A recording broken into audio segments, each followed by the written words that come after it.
Hello, this is Johnny. Please consider seriously my compelling argument. Now, I'm not going to talk to you about what's going on in the world, how bad it is. For that, you've got a lot of resources to go to. What I want to talk to you about, though, is what a lot of people have been asking for, and that is a solution to these problems. My argument, I think you'll find compelling, provocative, strategic, and very powerful. So today's update, day 33 of the revolution, is titled the with eyes wide open. So I was driving today and I was listening to a little bit of the book by Chris Hedges called The Death of the Liberal Class. And in that book, I mean, there are so many parts of that book that I wanted to include in this video, but I'm just going to include just one little part. But before I do that, I want to talk to you about how it is that it's really clear what's going on here.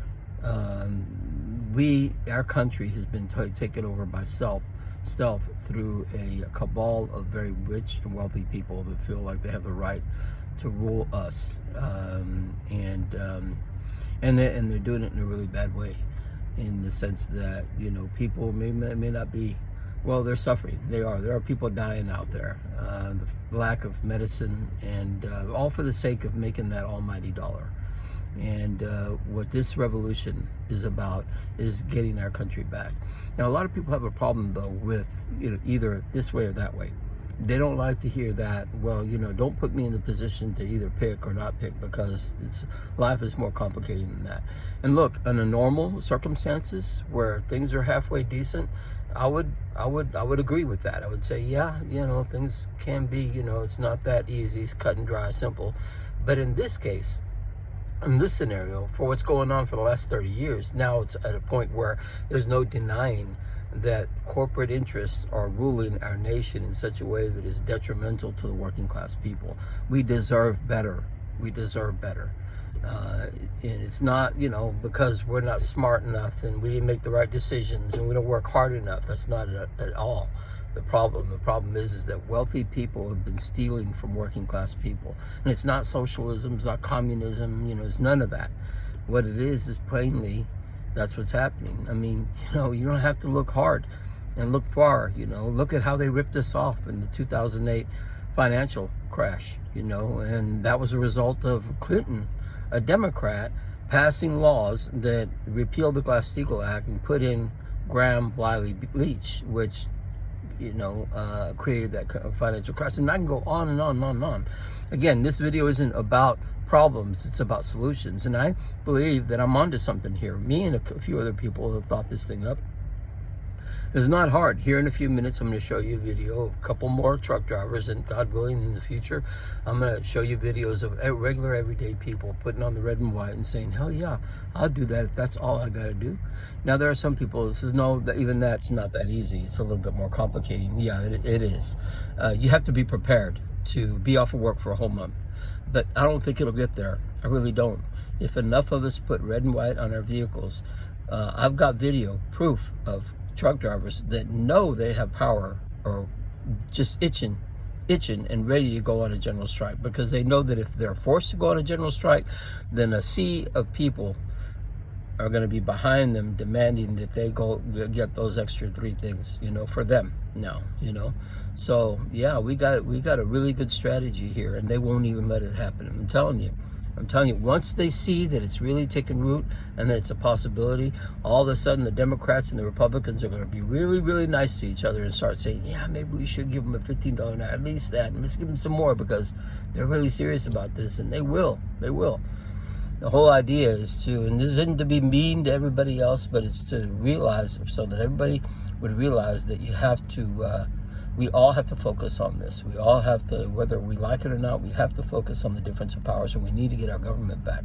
So here's a quick excerpt from The Death of the Liberal Class by Chris Hedges that I want you to hear. The hatred for liberals will morph into a hatred for all democratic institutions, from universities and government agencies to cultural institutions and the media. In their continued impotence and cowardice, members of the liberal class will see themselves and the values they support swept aside. The liberal class refused to resist the devolution of the U.S. democratic system into what Sheldon Wolin calls a system of inverted totalitarianism. Inverted totalitarianism, Wolin writes, represents the political coming of age of corporate power and the political demobilization of the citizenry. Inverted totalitarianism differs from classical forms of totalitarianism, which revolve around a demagogue or charismatic leader. It finds its expression in the anonymity of the corporate state.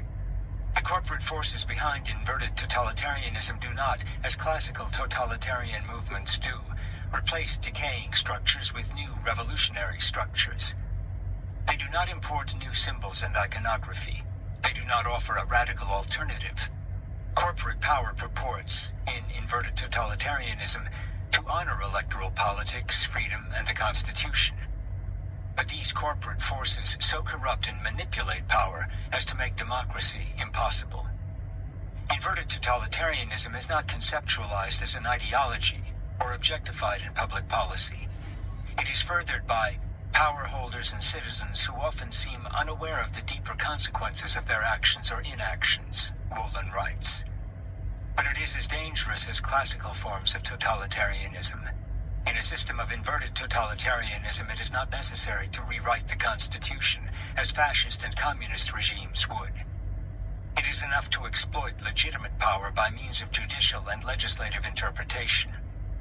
This exploitation ensures that the courts, populated by justices selected and ratified by members of the corporate culture, rule that huge corporate campaign contributions are protected speech under the First Amendment. It ensures that heavily financed and organized lobbying by large corporations is interpreted as an application of the people's right to petition the government. Corporations are treated by the state as persons, as the increasingly conservative U.S. Supreme Court has more and more frequently ruled, except in those cases where the persons agreed to a settlement. Those within corporations who commit crimes can avoid going to prison by paying large sums of money to the government without admitting any wrongdoing, according to this twisted judicial reasoning. There is a word for this: corruption. Corruption. That's what we're dealing with. A corrupt state that